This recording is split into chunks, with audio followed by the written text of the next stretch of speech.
Um, dois, três. Valendo! Era um caderno para falar de política, economia, arte, cinema, música, sexo. Dependendo do tema, eu chamava logo o melhor da área, entendeu? Que legal! Eu queria ter participado. A gente teve a chance de entrevistar os 4 primeiros colocados nas eleições. As crianças queriam saber, você vai acabar com a pobreza? Você vai tirar as crianças do farol? Você vai construir parques de piscinas? Elas não estavam interessadas em índices, em programas, elas queriam saber por que existia bandido. Então, quer dizer, a coisa era essencialmente diferente. Como que a gente vai explicar para a criança uma coisa que a gente não está entendendo? Não, mas vamos falar que seja, que a gente não está entendendo, que for possível conversar com elas.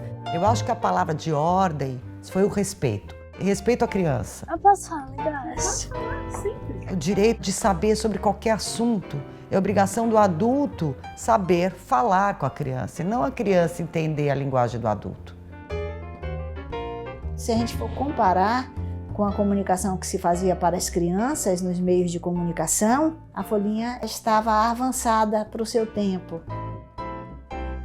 Maurício, você achava que a Folhinha podia durar tanto tempo? Eu nunca tive dúvida, eu via o resultado. Um jornal a serviço da criança, Folhinha.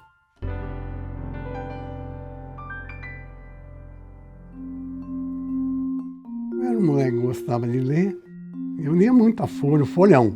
Aí, de repente, no meio disso tudo, surge o caderno infantil, a Folhinha. Começou em 1963. Nesse mesmo ano, eu me transformei em sócio do Clube da Folhinha.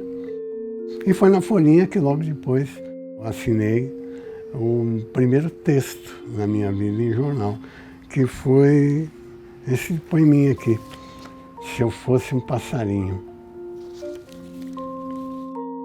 Gabriel Prioli Neto, 10 anos. No domingo, 19 de janeiro de 1964, na Folhinha de São Paulo. E a Mônica aqui atrás. Aqui, ó. A turma da Mônica, não é a turma da Mônica aqui, ó.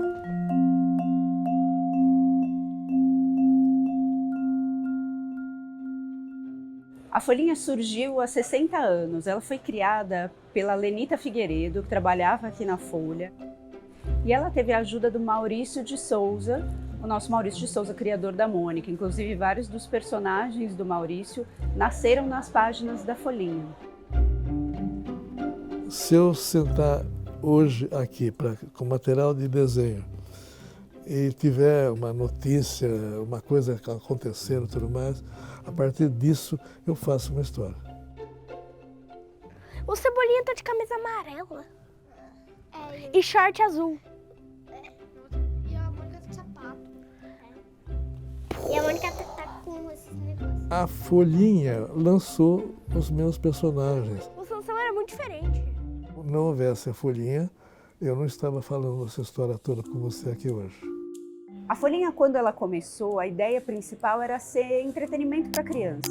Depois, com o passar do tempo, entendeu-se que a Folhinha também poderia ser um caderno de informação para a criança. Então, era como se fosse a porta de entrada do leitor criança para o jornal. Essa aqui é antiga, de 87. Essa aqui é antiga. Quem me convidou para editar a Folhinha foi o Otávio. Nessa época, eu tinha 24 anos, eu mesma era uma criança, né? Para mim foi primordial o lançamento do manual de redação da Folha e todo o projeto editorial da Folha enquanto jornal que o Otávio trouxe. O manual de redação preconizava a imparcialidade, a transparência, a verdade, o respeito, o leitor acima de tudo. E é isso que eu fiz na Folhinha. Criei um projeto em que o que havia de mais importante era o leitor, no caso o leitor mirim, não era o pai nem a mãe, era o meu leitor. Hoje a gente chama de protagonismo infantil. Naquela época não tinha muito esse nome, mas era respeitar a criança como um ser que pensa, que pode refletir, que pode trazer aquele conteúdo que a gente vai trabalhar junto com ela para ela mesma. Antes de me sentar àquela mesa, eu sabia que a Folhinha era um projeto de Otávio. Ele gostaria, ele tinha um desejo de que as crianças pegassem a folhinha e lessem a folhinha sozinha, sem a ajuda dos adultos. A Folhinha viajou até os Estados Unidos com um grupo de crianças brasileiras para brincar de astronauta na NASA. A gente falava dos temas que qualquer outra publicação para adulto fala, só que de forma didática, sem tati-bitate, e vamos fazer jornalismo. Parece uma vaca gigante verde com manchinha rosa. Parece uma pessoa, um adulto que fica trabalhando o dia inteiro, tipo meu pai, que virou uma gosma, assim. Gostava muito de fazer a folhinha, né? Eu brinco que era meu quintal, assim. A gente podia criar muito, ir para muitos lugares, assim, né? Do que as crianças gostavam de falar, a gente ia atrás. Não tinha teatro comentado, tinha livro, porque não podia ter brinquedo. Fabricantes das bonecas disputam preferência das meninas. A Folhinha conversou com 294 crianças para saber qual das bonecas cada uma escolhe. Colocaram a Barbie e a Suzy para brigar. O Gugu Liberato inventou de trazer para o Brasil um brinquedo que era assim, era um camarãozinho que você comprava um aquário e você botava na água e ele vivia. A minha pergunta aos biólogos era: existe alguma possibilidade, ainda que mínima, de a gente jogar esse bicho no esgoto, ele sobreviver e provocar, talvez, uma mutação? E ele disse que existia, os biólogos não mentem. Então, eu peguei e usei a informação do biólogo. E aí foi um escândalo, porque o IBAMA proibiu o brinquedo. Agora imagine, e as crianças que já tinham comprado o brinquedo? Foi uma confusão.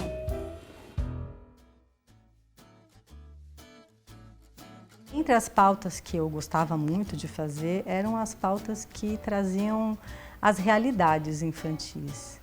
E isso para mim era fascinante, assim, poder ir para o Oiapoque e contar como eram as crianças lá. Se a gente estava num jornal nacional, a gente precisava trazer a criança de muitos Brasis.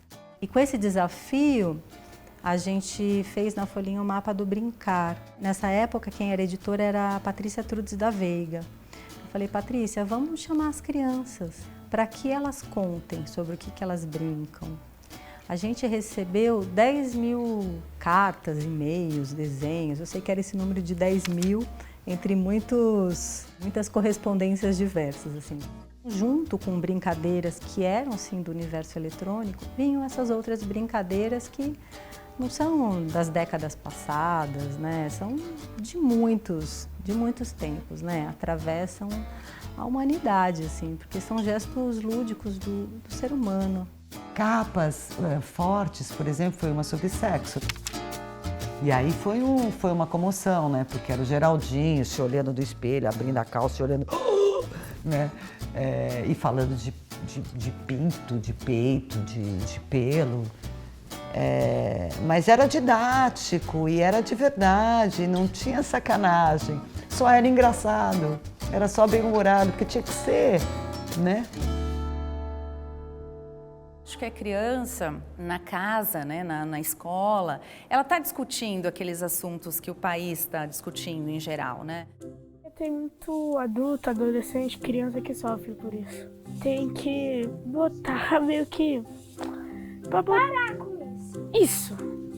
Uma forma de falar, né? Os índios estão com problemas, eu concordo. Na verdade, as pessoas que estão problemáticas com os índios. Ninguém tem problema nenhum, só as pessoas que fazem preconceito com a gente. Então é política, é uma coisa mais pesada, é um atentado, é uma questão de comportamento, é uma lei. Chega sempre na criança aquele tema importante da semana. O Brasil vivia aquela etapa do mensalão e falava-se disso, né, todos os dias, o tempo todo no jornal. Então a gente resolveu fazer um Explique o Mensalão para as crianças, né? Clóvis Rossi fez a abertura, teve um glossário de política feito pelo Otávio para crianças. Ele se pautou. E ele trabalhou tipo uma semana inteira com isso, um negócio de não se imaginar para um cara que era tão ocupado com todas as áreas do jornal, né? Cada dia ele fazia corrigia, enfim, consultava especialistas para saber se estava bem escrito para uma criança de 5, 6 anos, enfim, se dedicou muito.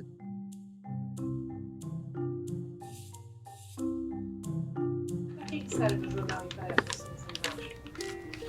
Uai, pra gente ter as notícias em dobro. Tem um conceito que a Folhinha segue, que é o conceito de educação midiática, né? Educação para a comunicação. Então, a gente entende que a Folhinha, ela é importante para que essas crianças, elas aprendam a consumir notícias. Ela vai saber ler o título, quem escreveu, vai saber da importância do trabalho do jornalista, onde que é uma fonte confiável, onde que não é uma fonte confiável, quais são os signos que ela tem que buscar para saber que aquela notícia é uma notícia confiável ou não. A gente faz rodas de conversa, né? A Folhinha visita escolas para conversar com as crianças, para mostrar o jornal físico ali na mão. A Folhinha é publicada no impresso e no online.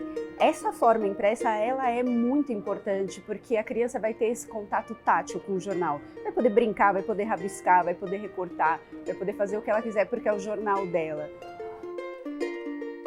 Esse gesto de abrir o jornal e ler é bastante significativo. Eu acho que o digital, o online, ele vai para um outro lugar mesmo, né, de leitura. E ele é um outro convite, ele faz outros convites possivelmente, assim.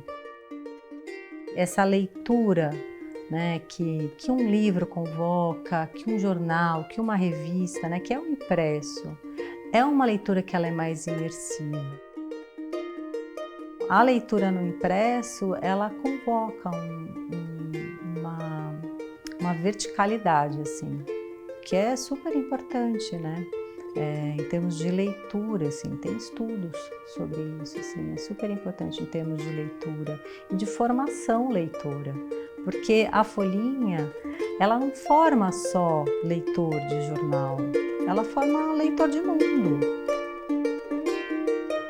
Gostaram aqui da vista? Bonito, né? Eba!